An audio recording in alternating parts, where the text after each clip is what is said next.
Tinutlugikan sa Ebanghelyo sumala ni San Marcos. Himayaw ikaw, O Ginoo.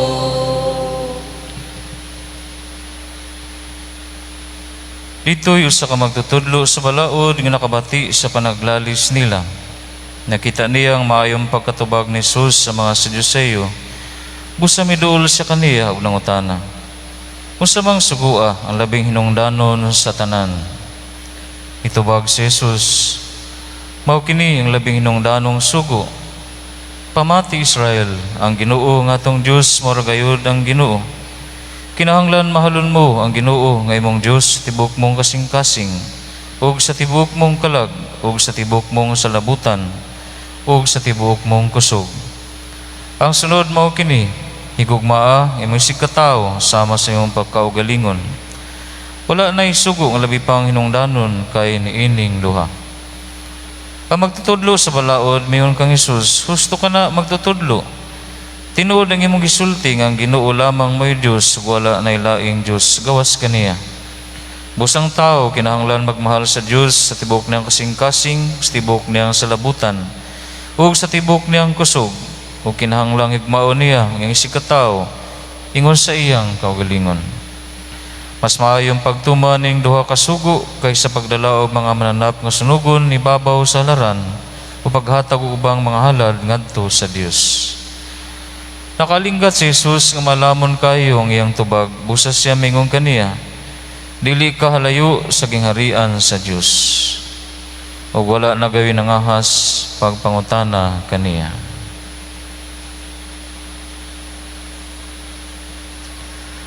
Ang Ebanghelyo sa Ginoo. Daygon ikaw, O Kristo.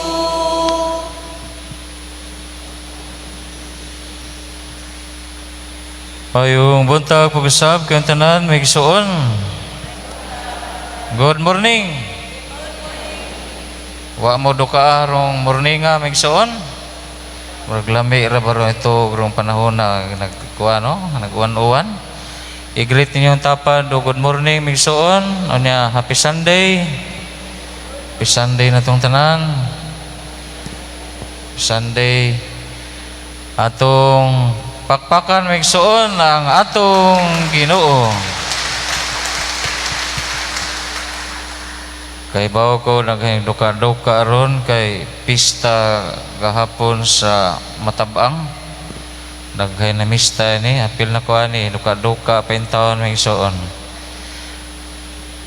Hapit na human ang atong liturgical calendar may gisuon. Na nakita karon sa 31st Sunday in ordinary time. Hapit na nato sa ulugon ang Christ the King. Pag saulog sa Christ the King, after the Sunday after that, magsugod na dahil ng panahon sa Adviento. So another liturgical calendar sa atong simbahan may suon. Sa akong mga pagpamalando may suon sa atong mga pagbasa, nakadumdum ko sa akong kaugalingong kasinatian ni atong permero ko nga nahimong kuraparoko way back 2005. First time ko nga na parish priest. Nagmisa ko sa isla, diha to'y niduol ng usa ka tawo, minsa nga padre. Pasayloay ang taong ko padre kay ako nakasala. Kung sa may mong sa Debrad, kadtong niaging Sunday padre, musimba man ta ko. Kay once a month raman ka magmisa din sa among chapel. Kung saan mapadre nga wa man ko makasimba. O kay nga naman brad, usa may nahitabo dahi. Isa nga, ang amo man kong silingan padre, giatakis kasing-kasing. Unya sa diyang baktas na ko pangog chapel. Gitawag ko kay wa may laing kamao mo operate sa pambot pader. Kay nangisda man tong amo mga silingan na ako ray nabilin kay musimba ko. Mao nga pasaylua gyud ko padre kay wala na inong ko makasimba. Kausar ra ba yung taon sa kabuan ka magmisa dire? Ingko, Brad, ayaw kaguol, Brad. Kay nakasiguro ko, Brad, wa gyud ka kasa sa Ginoo, Brad. So moingon ko nimo, Brad, nga ayaw pangayog pasaylo, Brad, kay wa ka kasimba. Kay ang imong gihimo, Brad, nalipay pang Ginoo, ana. Kay nga naman, wa ka kasimba, kay nitabang ka sa imong isig katawo nga giatake. Way laing mo da sa ospital, ikaw ray maka-operate sa pambot. Hastang lipaya sa Ginoo na, Brad. Mga ay gyud kaguol, Brad, kay ako mismo maingon nimo wa ka makasa. Nalipay ang Ginoo sa imong gihimo, Brad. Og hinaot unta nga imong ipadayon ang imong pagkamaayong tao. So wa ka makasa, Brad, ayaw pangumpisal. Kay ang imong gihimo ikalipay sa Ginoo. I'm sure ang Ginoo nalipay sa imong gihimo. Siguro mas masubo pa siguro ang Ginoo, mas nakasa pa siguro ka, Brad. Nga nisimba ka, nakahibaw kang imong silingan, giatake, way laing makadag ospital, unya ni padayong gihapon ka pagsimba. Siguro mas nakasa pa ka na, Brad. Ako kining gisulti may igsoon, tungod kay mao kini ang konkreto nga ehemplo sa atong nadungog karon sa atong ebanghelyo. Kini nga ebanghelyo memorize kini sa mga devout nga mga Hudeo, pious Jew. Kahibaw sila niini tungod kay ila kining gi-memorize by heart. Ginaingon gani nga before mamatay ang usa ka Hudeo, mao kini ang isulti, Shema Israel. Hear, O Israel, love the Lord with all your heart, with all your strength, with all your soul. Mo nay ilang kanunay nga pagasultihon gani hangtod karong panahona. Giampo kini sa mga Hudeo tungod kay ila kining gi-memorize by heart. Apan gidugangan pa kini sa atong Ginoo. Mingon natong Ginoo, ang paghigugma nga tinuoray sa Dios kinahanglan imo sad kanang ipakita sa imong paghigugma sa imong isig katawo.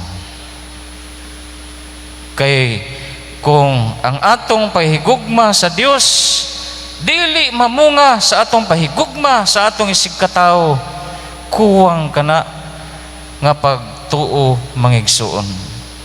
Mamanggani nga kung atong pamalandungan, horizontal and vertical may gisuon. Di ba? Ang cross, anaman, paghigugma sa Dios o paghigugma sa imong isig katawo. Kinahanglan, dili siya putol. Kinahanglan nga sumpay siya may gisuon sama sa krus. Ang atong pahigugma sa Dios mamunga sa atong pahigugma sa atong isig katawo. Kay ingon pa ni San Pablo, usaon nato pahigugma sa Dios nga dili nato makita. Ug naa tay mga kaigsuonan nato konkreto atong makita, dili nato higugmaon. Mao man gani nga among founder si Father Joel Sibali. Kanang kanunay itong giampo sa pangamuyo sa katilingban nga ibayaw sa altar sa kadungganan tungod kay karon kuha man siya hapit na ang iyang proseso. Actually dili man ta sa gusto mamahimong santos, pero ang among mga kaigsuonan sa ubang mga provinces sa Netherlands, sa Germany, sa France, naningkamo sila nga dili kay aron sad nga mo daghan ng mga tao nga makaila sa gihimo sa atong founder, bisag dili sa gusto, para daghay makaila sa iyang gihimo sa iyang gipanulat. Kay daghan masag libro nga gipanulat gani sa seminaryo, na-assign ng course formator, mga required reading sa mga seminarista. Kinahanglan nga mobasa sila sa mga gipangsulat sa mga founder si Father Jules. Mingon si Father Jules, in the poor and in the little ones, in all the victims of injustices, we will see the face of Christ. Mao kami mga emisi, grabe ang among social justice advocacy mga igsoon. Mao man gani nga during martial law time, during the time of Marcos, daghan na mga emisi nga gipang priso, nga nakompensate pa. Gani na assign man ng usa dinhi kapari si Father Rudy Abaw, nakadawat siya 800,000 plus as compensation during martial law mga igsoon. Mao nga kanang mga magsulti karon mga nga panahon ni Marcos, golden time sa Pilipinas. I respect your opinion, pero sa among kasinatian lahi sad, bisan kanamong mga MEC, kay daghan intaoy nga biktima sa mga abuso niadtong panahona. Mao nga magnirespetuay man ta, I respect nga opinion nana, pero nahi pod bisan sa among family na ami very very bad experience sa martial law. Ang akong papa hapit patya 2 years nga nagtago, kay very active sa simbahan, mag-organize sa mga tao, gipasanginlan nga rebelde, gipatago sa mga obispo, kay ang number 1 sa order of battle napatay na, gitorture. Ingon sila nga tago sa, kay init kayo sa imo karon, ang mga intelligence gipangita ka. 2 years wa namo gikauban ng papa tungod niya ng martial law. Mao nga mo nay nahitabo may suon. Ang among founder mingon siya, kung gusto kamong makakita sa konkreto nga naong ni Kristo, makita ninyo sa mga tao nga kipasipadan, gidagmalan, gidaog-daog, mao kanay konkreto nga naong ni Kristo. Kung gusto kamong motabang ni Kristo, tabangi ka ng mga tawhana, kay mao kana sila ang konkreto nga manifestation ni Kristo dinhi sa kalibutan. Mao nga kami kuang kayo sa amo kanang social justice mga igsoon. Bisag kinsa nga mga emisi, strong kayo sa amo kana. Mao nga ning atong pagpadayon ni atong santos nga misa mga igsoon, bukan ni atong pangayoon nga grasya sa atong Ginoo. Kaya usahay kung mag-ampo ta, okay, nindot kayo ang atong feeling. Ang pag-ampo nato si Ginoo, ug atong pagdahig kaniya, Lord, I love you, todo-todo, Lord, sangko sa langit. Pero ang challenge, makakita ta sa ato sigkataw, labi na sa mga naglisod nga atong mga kaigsuunan, unsa man po'y konkreto nga atong gihimo. Kato atong gihimo community pantry, that's our way of concrete response sa mga nahanglan nga atong mga kaigsuunan, may igsuon. Pamangani nga wala to'y pagpili, wala to'y color, wala to'y relihiyon, bisag kinsay mo pila, irregardless sa imong pagtuo, sa imong political affiliations, why problema? Kay kitang tanan, ultimately, we are all brothers and sisters. Usahay magkalailahi lang tagbaruganan, magkalailahi ta og mga affiliations, pero ultimately we are all brothers and sisters. We have to care for one another. Mao nga ato ebanghelyo karon, remind kanato, kung tinuray kitang nahigugma sa atong Ginoo, nan ato sa higugmaon ang atong isig katao. Hinaot paunta. Amen. Panindugtang tanan misuon, ato karong ipadayag ang atong pagtuo. Kitang tanan, nagatuo ako sa Dios Amahan, makagahom sa tanan, magbubuhat sa langit ug sa yuta. O kang Jesucristo yung anak na bugtong Ginoo nato. Gipanamkon sa lalang si Espiritu Santo, gianak ni Maria nga Berhen. Kisakit sa sugo ni Poncio Pilato, lansang sa krus namatay o gilubong. Ikunsad sa minatay, sa kadlaw na banhaw, misaka sa langit, nagalingkod sa to sa Dios, ang mahal makagahom sa tanan. Gikan dito balik siya, hukom sa mabuhig sa minatay. Gato ako si Espiritu Santo, Santa Iglesia Katolika, sa kaambitan sa mga santos, sa kapusayloan sa mga sala, sa pagkabanhaw sa lawas, o sa kinabuhing dayon. Amen. Mga igsoon, pakita nato karon ang atong mga pagampo, nga nagpadayag nga kita na higugma sa Ginoo nga atong Dios, tibok natong kasing-kasing, tibok natong kalag, nahuna og kusog. Ipaila nato nga kita na higugma usab sa ato sigkatawo, sa pagtawod o pagtamod nato sa atong kaugalingon. Busa kita mingon, Ginoo, pamatia kami.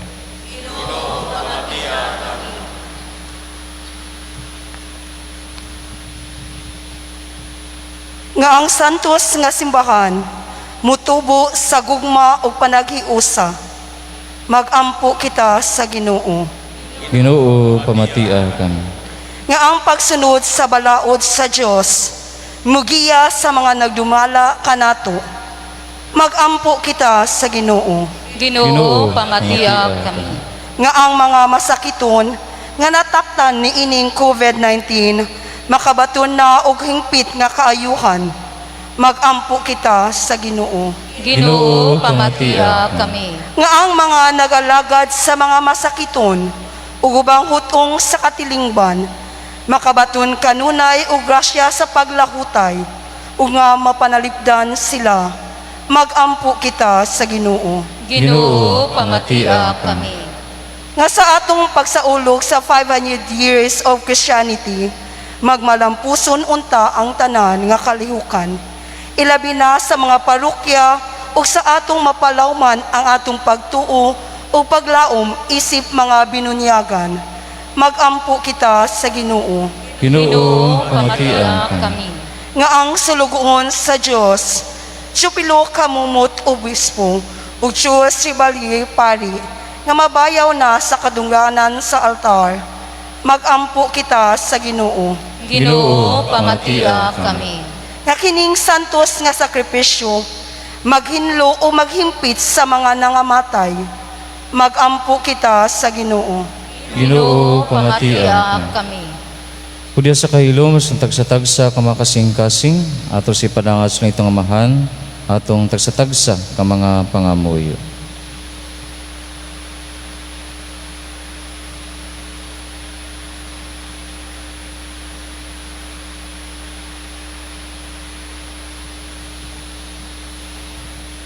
Ginoong Diyos, ipadayag mo ang imong kabubuton nganhi kanamo.